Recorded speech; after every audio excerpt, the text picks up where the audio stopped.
నేటి పునీతులు పునీత హెన్రిమోర్సు గారు. Angelus Domini nunciavit Mariae. సొలొమోను, నేను కన్నుమూయు గడియలు వచ్చినవి, నీవు ధైర్యముతో సామర్థ్యముతో మెలగవలెను. గురువారం, ఫిబ్రవరి 1, 2024.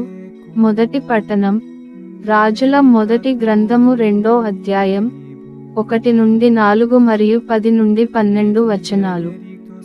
ఆ దినములలో దావీదునకు మరణము ఆసన్నము కాగా అతడు సొలొమోనును పిలిపించి ఇట్లు ఆజ్ఞాపించెను, నాయనా, నేను కన్నుమూయు గడియలు వచ్చినవి, నీవు ధైర్యముతో సామర్థ్యముతో మెలగవలెను. ప్రభువునకు లోబడియుండుము. మోషే ధర్మశాస్త్రము నందలి ఆజ్ఞలన్నిటిని పాటింపుము. అప్పుడు నీవు చేపట్టిన కార్యములన్నీ సఫలమగును.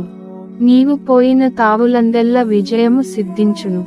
నీవు ప్రభుని ఆజ్ఞ పాటింతువేని యావే నాకు చేసిన వాగ్దానము తప్పక నెరవేరును. ప్రభువు నీ సంతతి వారు ధర్మమార్గమున వర్తించుచు పూర్ణ హృదయముతో నిండు మనసుతో నా ఆజ్ఞలను పాటించినంత కాలము ఇశ్రాయేలు దేశమును పరిపాలించుచునే యుందురు అని నాకు మాట ఇచ్చెను. తరువాత దావీదు కన్నుమూసి తమ పితరులను చేరుకొనెను. అతనిని దావీదు నగరముననే పాతిపెట్టిరి.